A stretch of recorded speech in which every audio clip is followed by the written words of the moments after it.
प्रतिदिन की भांति आज हम सभी मीठी मुस्कान और मीठी चेहरे के साथ आप सभी के बीच उपस्थित हो रहा है।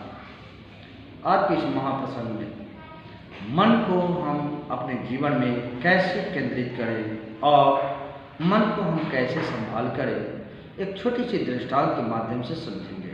आइए कथा में प्रवेश करते हैं। मेरे भारत भूमि के धरोहर, मेरे श्रोता भगवान एवं समस्त जनता जनार्दन, छात्रगण, उनके माता पिता, सपरिवार सबके हार्दिक अभिनंदन कामना के साथ इस कहानी में प्रवेश कर रहे हैं। आज के इस महाप्रसंग में प्रस्तुत है मन की संभाल।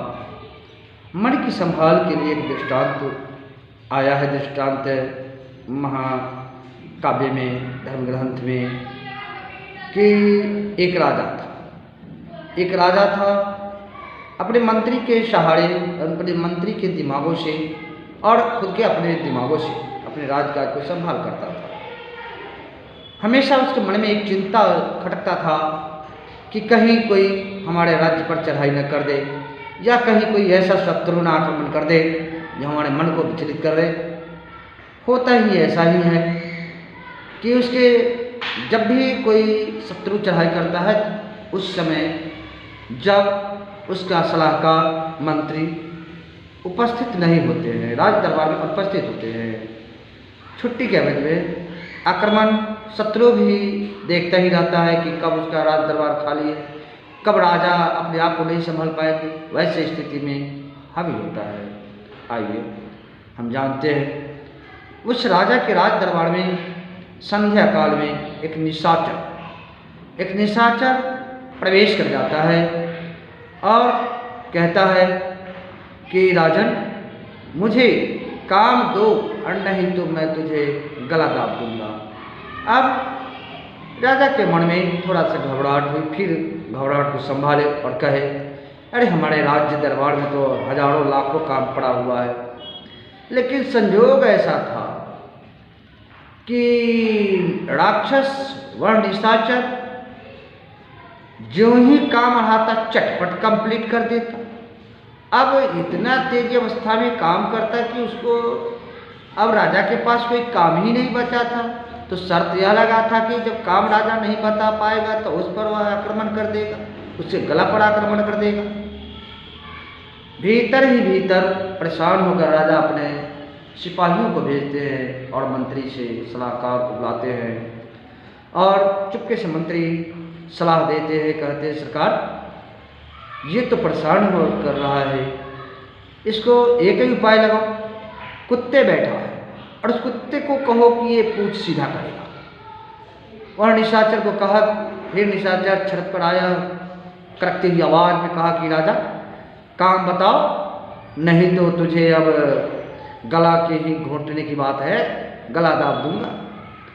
वह घबरा कर कहा कि अरे ऐसा करो, वह कुत्ता बैठा हुआ, उस कुत्ते को दूम को पूंछ को सीधा करो।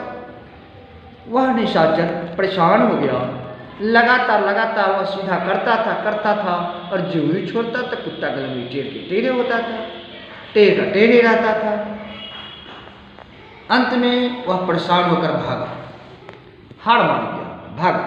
इस बार तो सफलता पा गया राजा, लेकिन कुछ ही दिन वो बीतता है। कुछ ही दिन बीते, फिर संजोग ऐसा, राज दरबार से मंत्री किसी काम से गए हुए थे। फिर दूसरा निशाचर आकर राजकाज में धमक गया और अपना अतिक्रमण फैलाने लगा। वह भी वही बात कहा कि राजा काम बताओ। अब ऐसा था कि काम तो चटाचट कर देता था, फिर जो है से यही जो आ गया। तो क्या करे, राजा को फिर जो है से मंत्री की सलाह लेना पड़ा। मंत्री ने कहा कि सरकार घबराने की कोई ज़रूरत नहीं है, आप अपने राज दरबार में एक लंबा बांस गड़वाइए। लंबा बांस गड़ाया गया और कहा कि ए निशाचर, तुम इस बांस पर ही चढ़ते रहो, उतरते रहो, चढ़ते रहो, उतरते रहो। लगातार चढ़ रहा है, उतर रहा है। निशाचर का वही काम ही फिक्स हो गया। मेरे धर्म प्रेमी सज्जनों भाई बहन, इस दो दृष्टांतों के माध्यम से हमने यह समझा, या विद्वानों ने समझाने की कोशिश किया है, वह निशाचर कोई और नहीं है, वह निशाचर मेरा मन है, वह राक्षस मेरा मन है। बैठक कहा गया है कि बैठल बैठल मन खुरपाती मचावे। बैठा हुआ मन हमेशा खुरपाती मचाता है और अच्छी खराब बातें ही सोचता है। इसलिए इस मन को सदैव किसी न किसी कार्यों में लगा कर रखना चाहिए, अच्छे कार्यों में लगा कर रखना चाहिए। और ये राजा कोई और नहीं है, यह राजा यही शरीर में बैठी जीवात्मा राजा है। और राज दरबार कहीं और नहीं है, यह शरीर ही मन मंदिर ही राज्य दरबार है। और वह सलाहकार और मंत्री कोई और नहीं है, बुद्धि हमारा मंत्री है और सोच ही हमारा सलाहकार है। हम सारी गतिविधि अपने शरीर पर ही लागू करते हैं, विद्वानों ने शरीर पर ही लागू करके बताया है। मेरे धर्म प्रेमी सज्जनों भाई बहनों, इस माध्यम से हमने समझा कि जिस तरह से कुत्ते का लंगड़ी सीधा नहीं होता है, इसी तरह से यह टेढ़ा मन सदैव टेढ़ी चलता है, टेढ़ा टेढ़ी की भाषा में चलता है, टेढ़ा टेढ़ी की पाठ पढ़ता है। इसलिए और वह जो लंबी खंभा क्या है? लंबी खंभा भगवान का नाम के बराबर है। और उस खंभे पर चढ़ना उतरना यानी निरंतर प्रभु की नाम को चिंतन करना, याद करना, उस खंभे पर चढ़ना उतरने के बराबर है। जब मन को प्रभु के नाम से लगा कर रखेंगे, नाम के खुट्टे से बांध कर रखेंगे, प्रेम की डोरी से प्रभु के नाम के खुट्टे में लगा कर बांधते हैं, तब यह मन खुरपाती कम मचाता है और अपने काम में लगा रहता है। इस तरह से हमारा मन नियंत्रित हो सकता है। एक विद्वान ने कहा कि सरकार, मेरा घड़ा तो इतनी छिलता है, उसमें इतनी क्रैक है, फूटी है कि मैं जब भी जल से बाहर निकालता हूँ तो उस जल में, उस बर्तन में कुछ जल आता ही नहीं है, क्या करूँ? उन्होंने कहा कि देखो, उस फूटी हुई बर्तन को हमेशा जल सरोवर में ही डुबा कर रखो, उठाने की कोई ज़रूरत नहीं है। इस भावना से, इस वाक्य से यह भी समझाने की कोशिश किया है कि हमारे ये फूटा हुआ बर्तन क्या है? यही फूटा हुआ मन है। मन में छिपता क्या है? विभिन्न प्रकार के जो गलत सोच, हमारी गलत सोच गलत करनी करा देता है। यह फूटी बर्तन के समान है, उसमें प्रेम, भक्ति का प्रेम, भगवान के नाम का प्रेम अटने नहीं देता है। जब भी हम सत्संग सरोवर में इसको डुबा कर रखते हैं तो मन करता है कि हरि कथा ही अच्छा है, मन करता है कि भगवान का चिंतन ही अच्छा है।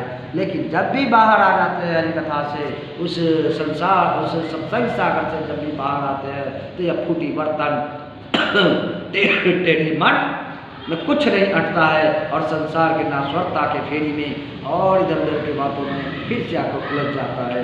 मेरे धर्म प्रेमी सज्जनों भाई बहनों, कुल मिलाकर हम लोग इस बिंदु पर आते हैं कि यह मन को हमेशा अच्छी भावनाओं से जोड़ कर रखेंगे। जिस तरह से पशु, गाय के बछड़े खुलते ही बहुत उपद्रव मचाता है, दोनों चारों पैर उठाकर, पूंछ उठाकर एकदम तरप कर इधर उधर भागता है, भागते थक हार कर हफड़े लगता है, थक जाता है और निश्चिंत एक जगह थक कर खड़ा हो जाता है।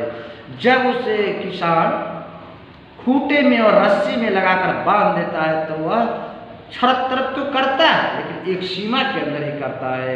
इसी तरह से यह बावला मन, इस दृष्टि से भी मन पर ही तो साधा गया है, मन को ही तो समझाया गया है। वह बछड़ा, वह गाय क्या है? यह तन जो है से गाय से तुलना किया है और मन उस गाय की ये चमकती हुई छड़कती हुई बछड़ा के समान है।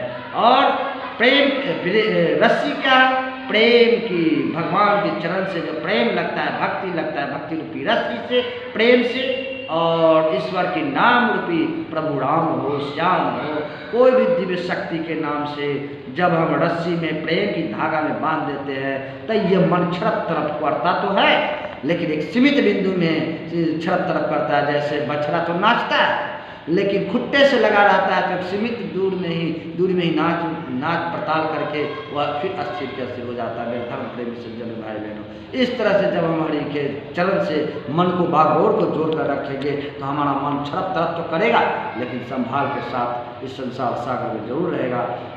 और इस महाकथा को विशेष प्रारूप न देते हुए इस कथा को धीरे धीरे विराम की ओर ले जा रहे,